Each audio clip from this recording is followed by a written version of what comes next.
mengke kula waca separuh mawon nggih kula terangaken. Bismillahirrahmanirrahim. Terus niki termasuk napa nggih ngaji spesial karena dalam tradisi Islam wonten wulan Muharram sekawan iki dimulai Dzulqa'dah, Dzulhijjah kaliyan napa Muharram. Jadi salasun mutawaliyatun nggih Dzulqa'dah, Dzulhijjah napa Muharram, terus yang satu beda nggih niku Rejab. Terus dalam tradisi Islam wonten minha arba'atun hurum dimulai napa Dzulqa'dah, Dzulhijjah, Muharram, terus yang satu sendirian gini napa Rejab. Terus ada satu lagi bulan istimewa gini napa Ramadan. Sing perlu jenengan ngertosi ngeten. Terus dalam 4 bulan suci itu ada ritual-ritual suci. Niku Dzulhijjah gadah musim haji. Nggih, Muharram gadah peristiwa-peristiwa kenabian secara global niku mulai Nabi Adam ngantos Nabi Muhammad. Rejab wonten Mi'raj nggih, wonten apa? Mi'raj. Mun kula terangaken terus niki kula terangaken ngangge khas ahli Quran, khas ahli Quran. Wa ma mana'an nasa ayyuminu isja'u. Sebetulnya manusia yang menghalangi mau iman itu hanya karena mereka cara berpikir apa betul Allah itu mengutus atau mentugaskan manusia sebagai mediator, sebagai apa? Rasul. Di Rasul bahasa Arabnya itu safir. Safir maknanya apa? Mediator. Makanya kalau sampean di konjen-konjen Arab jenis safaroh. Safaroh artinya apa? Konjen, perwakilan. Makanya dalam bahasa Arab dulu dan sekarang itu sama. Rasul itu maknanya delegasi. Sehingga dalam bahasa Arab biasa misalnya Rasulun Najron maknanya delegasi utusan orang Najron. Nggih. Kula baleni malih ben sampean tahu ya. Bahasa Rasul itu artinya sederhana, ya mau utusan atau mediator. Makanya kalau orang Arab bilang misalnya tukang pos atau apa yang jadi mediator, misalnya kayak paspor tuh ya namanya risalatul mutajawizat, namanya surat yang bisa mengantar antar negara. Nggih. Biro imigrasi, immigration itu kan transfer antar negara. Jadi napa risalatul mutajawizat. Tajawuzat maknanya saling melewati batas. Sehingga karena keyakinan manusia itu Allah itu tidak tersentuh, sehingga tidak tersentuh pula oleh manusia siapapun. Ketika ada informasi bahwa Muhammad itu Rasul, dia ini janggal. Aba asawwa basarar Rasulullah. Lalu teknisnya kayak apa? Allah yang tidak tersentuh di alam sana kemudian harus berhubungan dengan alam manusia. Nggih, niki rungokno tenan iki. Makanya orang-orang itu janggal. Apa betul Allah yang tidak tersentuh kemudian mengutus Rasul? Mediatornya itu siapa? Lah cuma manusia itu punya kenaifan sendiri. Nggih, niki rungokno tenan. Mulane ciri utama Rasul atau ulama atau wali muk sitok ikhlas. Usah gendho kaya apa nek ikhlas jek mlebu swarga. Timbang soleh tapi ora napa? Ikhlas. Sing ora iso mlebu swarga. Kaya kula niku kriminal kaya apa nggih ikhlas jek mlebu swarga awal. Tapi nek saleh kaya apa ora ikhlas iku ora iso mlebu swarga. Sampeyan tak tunjukkan kuncinya. Kenapa bisa demikian? Ngeten. Pertama kali Rasul jadi Rasul, yang menciri khaskan dia seorang Rasul itu hanya satu, yaitu ikhlas. Karena logika ikhlas ini yang nanti menyambung atau menjawab kejanggalan pertanyaan tadi. Apa betul Allah yang tidak tersentuh, yang di alam lain, yang beda semuanya dengan kita, kemudian punya hubungan spesial dengan manusia yang bernama Rasul? Caranya itu kayak apa? Sehingga manusia ya ngomong kafir gitu pinter, takwaannya deh. Kalau kamu Rasul harus disahkan oleh malaikat, dilegalkan oleh apa? Malaikat. Karena malaikat dianggap alam sing dekat dengan Allah. Paham? Tapi orang-orang kafir sendiri sebetulnya tidak pernah punya konsep malaikat itu apa, juga tidak punya. Tapi dia diasumsi malaikatlah yang paling mungkin jadi mediator antara manusia dan Allah. Kalau baleni ini sampean paham ya. Allah itu kan zat yang diyakini tidak tersentuh. Zaman jahiliyah wong nak nyebut Allah itu manfis sama, orang yang tidak tersentuh, adanya di langit. Pokoknya dengan segala titah kebesarannya Allah itu tidak tersentuh. Lalu ketika ada seorang menganggap dirinya sebagai rasul tentu janggal. Lewat apa? Ini ngrungokno tenan.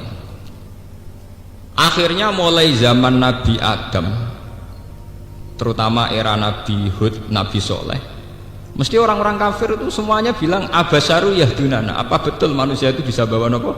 Hidayat. In antum illa basarum misluna. Tenggene surat Yasin, kamu ya manusia kayak kita. In antum illa basarum misluna. Sebagian ayat in antum illa basarum mislukum, semuanya kayak manusia, kayak kita. Kenapa kamu menganggap diri kamu rasul, saya tidak?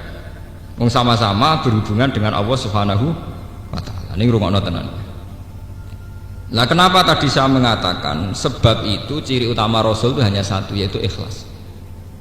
Cuma manusia ini naif ketika menyoal demikian, tingkat rasionalnya demikian, manusia punya kenaifan.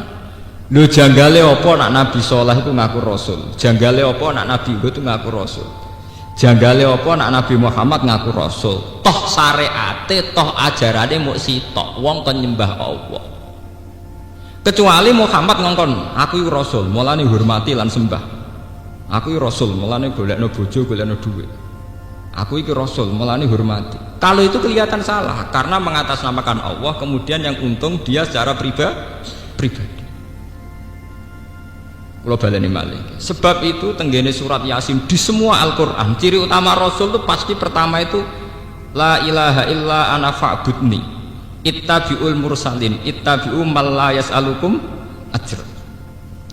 Karena ketika manusia menyoal kenapa ada rasul sementara Allah tidak tersentuh, penyoalan manusia begini ini bisa terjawab. Lho kowe kok janggal wong iku dadi Rasulullah. Wong syariate lan ajarane ya mung sitok, wong penyembah Allah Subhanahu wa taala. Wis ngono hakikate secara lahir Nabi yo disiksa, diintimidasi dan sebagainya. Tetap ngendikan kamu harusnya nyembah Allah Subhanahu wa taala. Mulane kula niku seneng, nganti mati nggih seneng. Mbok dadi kiai rapati mulya nemen-nemen niku seneng. Piye wae ciri utama ikhlas iku nak wong balik ning pangeran, nasib kula wis ngeten-ngeten mawon niku mun maksimal. Ana sing hormat, ana sing percaya loro telu mun sedengan terus. Kula niku kakean. Musholane mun kakean. Kakean tambah dadi hijab. Kakean dadi napa? Hijab.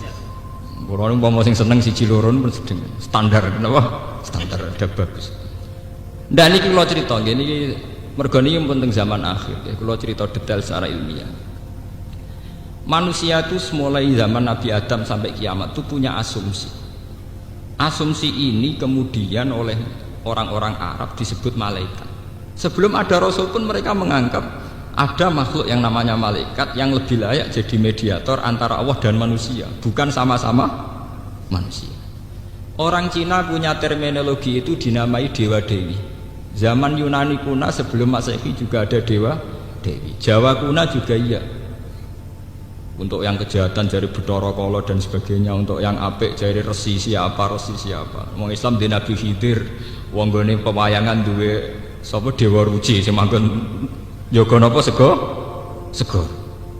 Sama, semua terminologi faham agama itu sama, istilah-istilahnya sama. Ya istilah-istilahnya apa? Sama.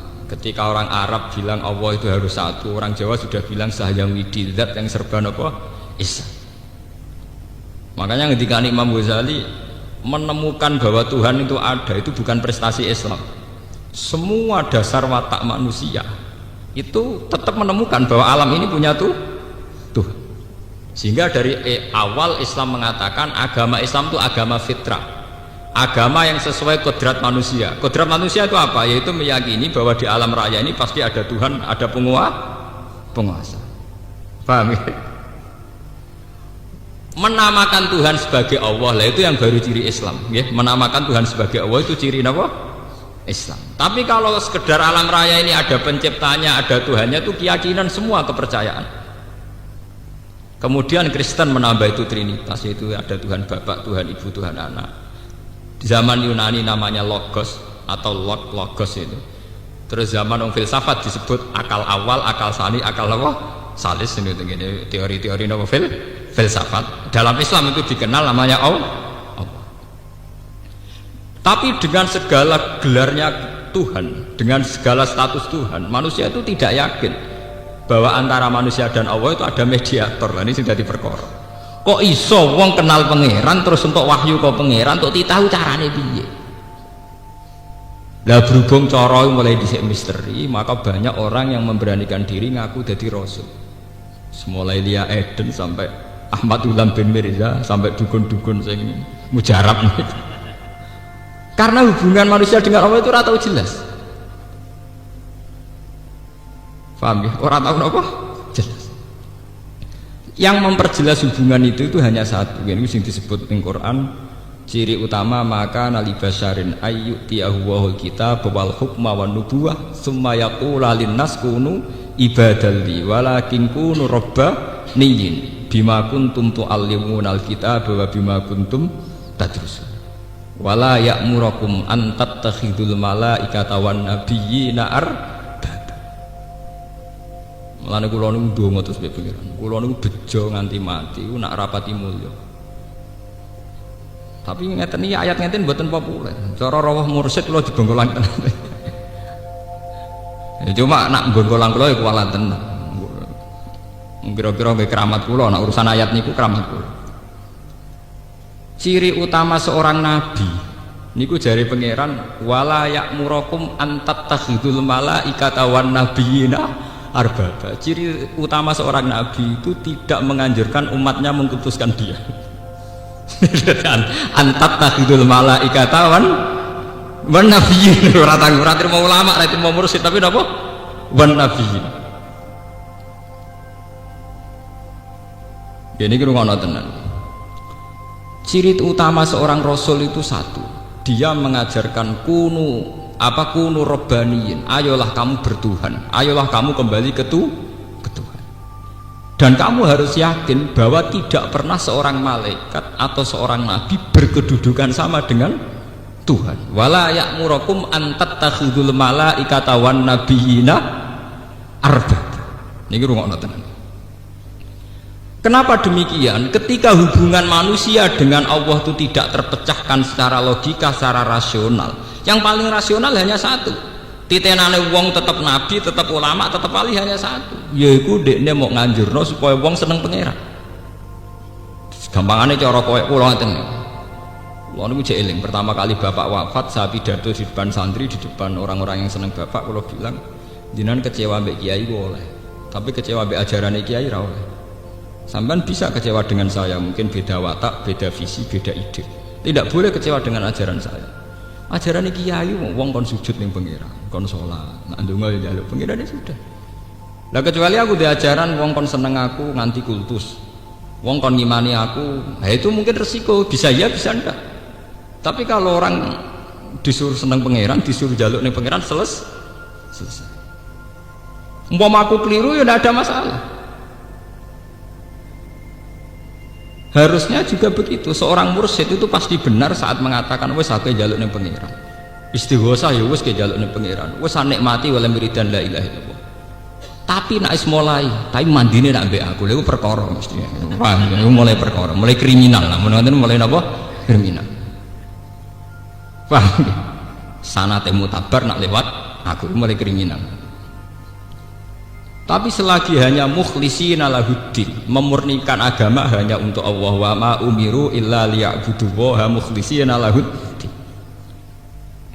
Mulane Nabi Muhammad ditetir kere, nang Mekah yo kere. Yo disia-sia wong. Tapi anggere takok imat wis kere ini yo tetep ngaku nabi. Ya tetep aku nabi. Lah tugas apa, Mat? Lah yo kowe tak penyembah pangeran yo tok. Lah hubungane mbek kowe, Mas. Aku yo kawula biasa, anak aku tetep kawula biasa. Yo ngoten. Ngulang kertakok itu yang jenengan ulama, Gus ya ulama, hasil ulama piye ngongkon wong seneng pangeran. Nah ambek jenengan lho, aku ya tetep wong biasa to, kaya nak pas umat seneng ya seneng, ora ya ora, terserah kowe to. Paham ya? Sebab itu Nabi itu bangga ketika beliau diberi gelar innaka mayyitu wa innahum mayyitu. Satu gelar yang tidak menguntungkan. Neng Quran itu ono gelare Nabi Muhammad itu sederhana banget, tapi itu menjadi benteng tauhid, yaitu innaka mayyitu wa innahum mayyitun. Nah lucu, seorang nabi dari Sayyidul Awalin wal Akhirin neng Quran mau digelari innaka sak temne sira Muhammad mayyitun ya bakal mati. Wa innahum lan sak temne kufar ya mayyitun bakal mati. Kenapa gelar ini begitu penting? Karena menjadi konstitusi tauhid, menjadi dasar tauhid. Jika Muhammad itu mati, maka dia jelas tidak Tuhan. Jika Muhammad itu mati, maka risalahnya Muhammad atas nama Muhammad akan berhenti. Tapi risalah Muhammad atas nama kebenaran orang nyembah Allah itu tidak akan berhenti. Mulane kula nyuwun nggih nek sampean dadi ulama nggih, misale sak kula sing pengaruh duwe apa, ojo seneng. Nek sampean duwe ikhlas ojo seneng. Nggih biasa. Kula nanti saiki biasa lu ora ketunan nggih biasa, wong janggal nggih biasa. Kula menyen kurang ajar tak niati. Mboten kok terus asli kurang ajar mboten. Ketoke mboten asli. Wah, kula niati. Sama tak ceritani ini ilmiah secara tauhid dan saya bertanggung jawab di depan Allah. Ada gelar-gelar nabi yang ironisnya jarang diperkenalkan ke umat, padahal gelar ini menjadi konstitusi ilmu tauhid. Misalnya gelarnya Nabi Muhammad, innaka mayyitun, mat kamu tetap mati nanti. Nabi Isa dengan ibunya wa ummuhu siddiqah, ning Quran dikei gelar apa? Kana yakulani to'am, itu doyan sego. Jadi ada gelar-gelar kenabian yang tidak menguntungkan, gak prestis. Jadi Nabi Isa sak mboke digelarin apa? Kana ya doyan apa sego. Nabi Muhammad itu tahu untuk gelar innaka mayyitun. Ana neh gelar afa imma ta'uqitila, cek Muhammad itu mati cek dipateni. Dipateni kesane agak jaduk. Ora dihizib to kesane. Ora dijimat. Tapi itu juga gelarnya Nabi. Afa imma ta'uqitila.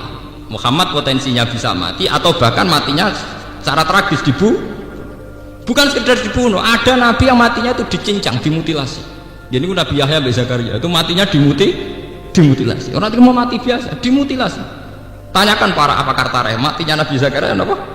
Dimutilasi, dicincang oleh orang Yahudi. Sampai Quran kalau ngeritik orang Yahudi, wa yaqtulunal anbiya bi ghairi apa? Hak. Ini Nabi Yahya, Nabi Zakaria itu matinya dicincang, dimutilasi. Tapi gelar-gelar ini oleh para nabi itu bangga. Karena apa? Semakin ada gelar-gelar kemanusiaan, maka semakin kental bahwa yang Tuhan itu hanya Allah, yang hebat juga hanya Allah. Sebab itu Nabi Isa dengan tanda kutip ono kecelakaan. Dia ini dikei mukjizat nguripno wong mati gelem. Akhirnya kepleset malah dianggap pengen. Mana Nabi Muhammad gak tertarik dengan mukjizat. Nabi gak tertarik mukjizat sing rawan meleset ora tertarik. Dia kesopanan dadi kok. Ajaran ini ditabuk pipi kanan dikei pipi kiri. Ora tau ngecewakno wong. Sampai kaume wong kok sempurnane ngono. Nek ra anake pangeran ra mungkin. Gara-gara terlalu napa? Sempurna. Oh Nabi Muhammad itu nemen. Lha sampean tak critani. Nabi Muhammad itu dadi nabi sakwise gagale Nabi Isa dadi nabi. Yaiku dekne kepleset nganti diarani pengen. Nabi Muhammad itu saking nunjukno nek beliau itu manusa. Iku sering pidato ambek dahar. Hal yang mungkin tidak diperkenalkan para kiai karena wedi jatuh muruah. Nabi itu sering nih jazahno lafaz sakral beda. Fana hasanah satan. Wa inni a'taitu lahu ziro asatin wa huwa a'jabu ilaihi.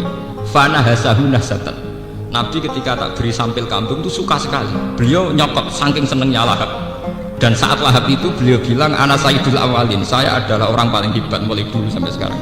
Itu pas sampai dahar. Jadi Nabi itu sering bicara sakral justru pas sampai nopo. Sehingga itu dikenang oleh para ulama selain sidik tabligh amanah fatomah ditambahi al-a'rad al-basyariyah, bahwa seorang Muhammad juga punya sisi kemanusiaan, termasuk beliau juga makan, minum, nikah dan sebagainya. Ternyata sifat-sifat ini menguntungkan secara institusi tauhid, karena semakin seorang nabi kental basyariyahnya, semakin beliau hanya didudukkan sebagai manusia. Yang didudukkan sebagai Tuhan hanya Allah Subhanahu wa ta'ala, dan itu menguntungkan secara dakwah apa? Tauhid. Nggih. Paham ya? Lah Nabi Isa mboten kekhusyuan. Bener terus dadi ora tau salah, ora tau ngecewakno apa. Mulane Nabi Isa satu-satunya nabi sing kena audit carane dadi nabi ku diaudit. Mergo kesakralan. Mulane kula mau dadi wong sakral tenan malah kena audit.